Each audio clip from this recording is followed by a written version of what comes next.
Já estamos de volta com o Gazeta Entrevista para o nosso primeiro bloco de entrevistas. Vamos falar de política. Daqui a pouco eu converso com o presidente regional do Partido dos Trabalhadores, aqui no Acre, Hermício Sena. Nós vamos falar dos últimos acontecimentos da área política envolvendo o Partido dos Trabalhadores, os protestos do último domingo, os acontecimentos no âmbito do governo federal e toda essa efervescência política que o Brasil vive. Já já a gente vai falar disso aqui. Antes, deixa eu dar só um recado aqui. Olha, eu quero dar aqui as boas-vindas a um novo parceiro do Gazeta Entrevista. Quero abraçar aqui o pessoal da Copserge, a diretoria da cooperativa, os cooperados. Olha, a Copserge é uma cooperativa que fornece mão de obra terceirizada para empresas privadas e para o setor público e há 16 anos é sinônimo de dignidade e respeito ao trabalhador. A Copserge é a cooperativa que valoriza o seu cooperado, com oportunidade de trabalho, remuneração, diversas ações sociais nas áreas de educação, saúde e lazer. É uma cooperativa que aposta no potencial de cada cooperado, oferecendo a todos a oportunidade de ter uma vida digna a partir do próprio esforço. Os cooperados da Copserge são verdadeiros exemplos de pessoas que mudaram de vida através do cooperativismo, com dedicação, trabalho e reconhecimento. Essa é a Copserge, há 16 anos trabalhando, onde o cooperado vale ouro. E aqui a gente abraça, então, a toda a direção da cooperativa, aos cooperados. Sejam bem-vindos aqui nessa parceria com o Gazeta Entrevista. Muito bem, agora eu convido o meu primeiro entrevistado do Gazeta Entrevista de hoje, o presidente estadual do PT, Hermício Sena. Por favor, Hermício. Boa noite, tudo bem? Boa noite, Rogério. Por favor. Obrigado.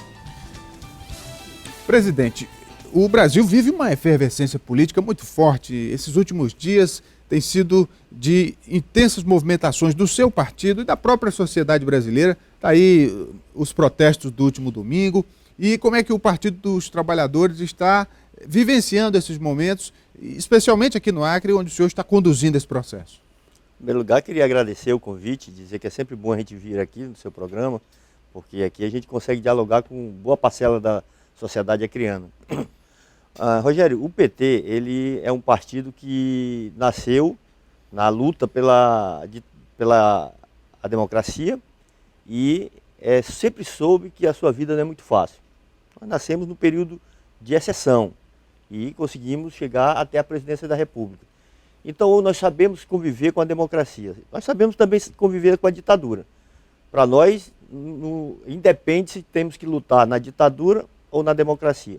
Mas é sempre melhor lutar na democracia. É por isso que nós vemos com bons olhos que a sociedade brasileira possa estar se mobilizando em torno de temas da política. Então, o fato dos protestos de domingo terem acontecido na maior normalidade política, ou seja, sem violência, isso já é um salto na qualidade da democracia. Então, nós vemos isso com muita tranquilidade. O que nós estamos buscando agora é demonstrar que há uma parcela da sociedade também que vê com outros olhos os eventos políticos da sociedade. Portanto, a gente está dialogando com essa parcela da sociedade, que é na sua grande maioria, para demonstrar que o Partido dos Trabalhadores continua lutando pelo trabalhador. Aqui em Rio Branco também aconteceu um protesto de proporções médias, digamos assim, não foi uma multidão, mas tinha um número expressivo de pessoas. Considerando que os mobilizadores não têm tantos recursos financeiros, não são ligados a partidos com uma ampla estrutura de poder, digamos que foi um sucesso relativo. Como é que o PT do Acre encara essa mobilização? Com muita naturalidade, mas eu discordo de você só numa coisa, Rogério. Nós temos informações de que foram mandatos parlamentares, pessoas de determinados agrupamentos que estão na oposição, financiaram sim um ato. Mas sem problema, nós não estamos aqui para discutir quem financiou ou deixou de financiar, porque na Avenida Paulista, por exemplo, quem financiou a maioria das atividades foi o PSDB e foi vaiado lá. Vai ver aquelas pessoas que estavam em frente ao Palácio Rio Branco aqui, nem todas elas votam nas pessoas que financiaram esse protesto. Mas nós temos clareza de uma coisa, é a normalidade democrática que permite isso. Assim como teve essas pessoas que foram para frente do Palácio, na sexta-feira agora, dia 18, nós vamos fazer um ato público também em defesa da democracia, contra o golpe e em solidariedade ao presidente Lula. Mas isso na maior tranquilidade, nós não estamos para fazer disputas violentas. Queremos fazer a disputa no campo democrático. das ideias, aonde nós vamos poder fazer o confronto de ideias com aqueles que não acreditam no projeto político da Frente Popular aqui. Agora, há um grupo aqui em Rio Branco, no Acre, que é o chamado Frente Brasil Popular, que está organizando esses eventos. Presidente, o senhor já coloca aí uma espécie de reação do Partido dos Trabalhadores para também marcar posição, prestar solidariedade às lideranças, mas esses protestos também passam um recado ao governo, ao próprio partido, de que é preciso mudar alguma coisa na política brasileira. Nesse sentido, o partido também está dando ouvidos a essa demanda? Sim, sem dúvida. Olha, a gente sabe que, por exemplo, a confiança nas instituições, ela para a gente é um conceito que deve ser praticado pelo legislativo, pelo executivo, pelo judiciário. Então, a confiança nas instituições passa para que as pessoas possam verdadeiramente acreditar naquilo que está sendo construído a duras penas pela sociedade brasileira, pelo trabalhador. O que eu quero dizer com isso? É que quando há um clamor popular acerca de um tema, o Partido dos Trabalhadores, assim como todos os partidos que, digamos que são libertários, de esquerda, eles têm que ter esse ouvido. Agora tem uma coisa, pegando um exemplo desses movimentos, nós não podemos aceitar que haja um retrocesso. Por exemplo, você pegar os movimentos que aconteceram na Avenida Paulista, né, e que em sua grande maioria davam salvas de palmas ao Bolsonaro, por exemplo, que ele não é a expressão de um povo brasileiro amistoso, um povo bondoso como é o povo brasileiro, na expressão de um sujeito que quer a ditadura militar de volta, por exemplo. Nisso nós não acreditamos. Nós acreditamos que quando as pessoas estão ali, elas estão contra a corrupção. E quando a gente sabe que elas estão contra a corrupção, elas não estão a favor do PSDB, do PMDB, do PP, desses partidos que são, no caso só para dar o exemplo, do caso do DEM, é 7 vezes mais corrupto que o PT. Se você pegar o site de transparência, está lá, o número de deputados, de parlamentares do DEM, por exemplo, que é um dos que mais buscam acusar o PT, ele tem 7 vezes mais deputados parlamentares acusados de corrupção do que o PT. Eu não estou dizendo que o PT está livre disso, porque em qualquer agrupamento que existe, humano, sempre vai ter aquelas pessoas que precisam ser expurgadas daquele agrupamento para que eles possam atuar de forma correta, né?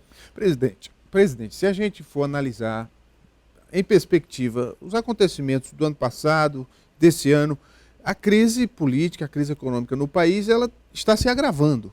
E claro que parte dessa responsabilidade cai nos ombros do governo federal. Uhum. O governo está sabendo se conduzir diante desse cenário? Porque se a coisa está piorando, é sinal de que o governo não está no rumo certo. Veja, a gente tem uma crise uma crise política agravada pela crise econômica.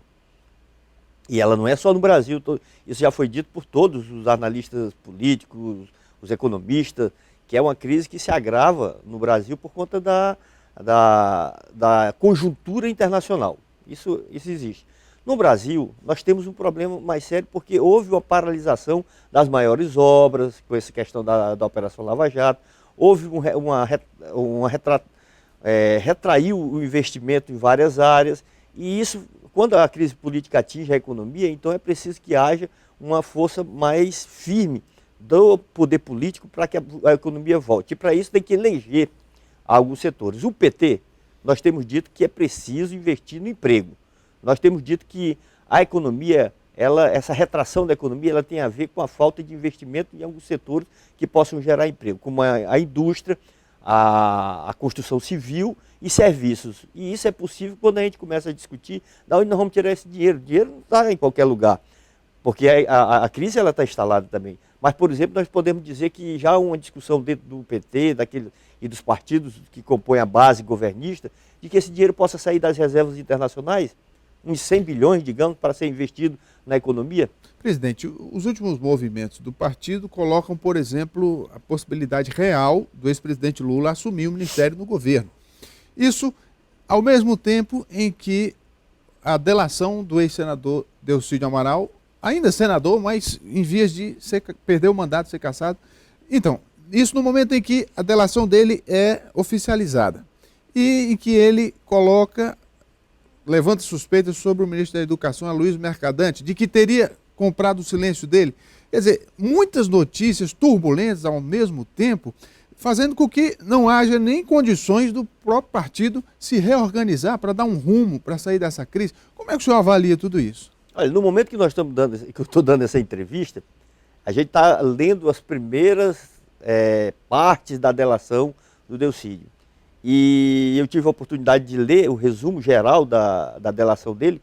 Em nenhum momento ele consegue fazer qualquer afirmação que possa dizer que o Aloysio Mercadante, o ministro Aloysio Mercadante, tenha oferecido propina, dinheiro, recurso. Tem uma passagem que o Delcídio, o Aloysio Mercadante diz que vai de forma muito parcimônia, que poderia ajudá-lo, e daquela forma que o Aloysio Mercadante é, muito parcimonioso ao falar, que poderia ajudá-lo conseguindo um advogado, uma assessoria jurídica, para que ele pudesse sair daquela situação. E a senha de fazer com que qualquer palavra que é dita numa delação premiada possa atingir o PT, já fez com que muitos achassem que aquela delação premiada, ela deveria atingir somente o PT.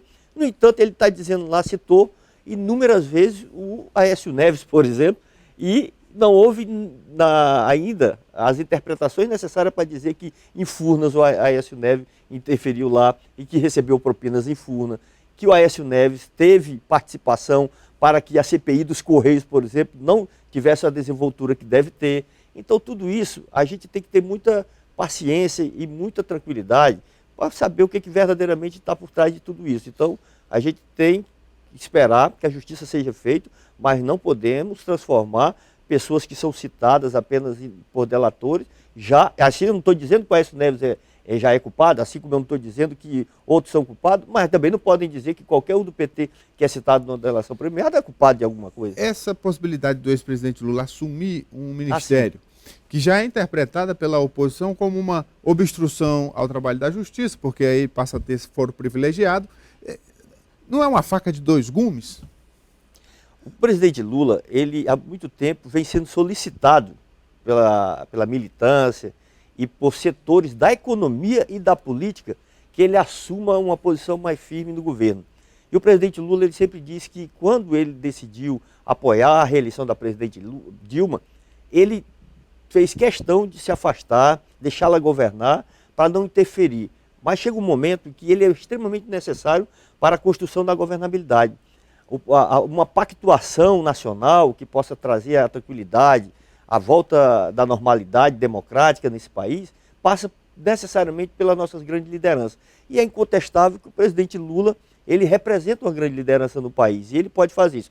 Quanto ao fato de ser a obstrução ou não, o próprio ministro Marco Aurélio de Mello acabou de dar uma declaração de que ministros, juízes, não existe bons juízes somente em Curitiba, existe bons juízes em todo lugar do Brasil e acima de tudo, os juízes da Suprema Corte, como ele falou, que é o STF. Então,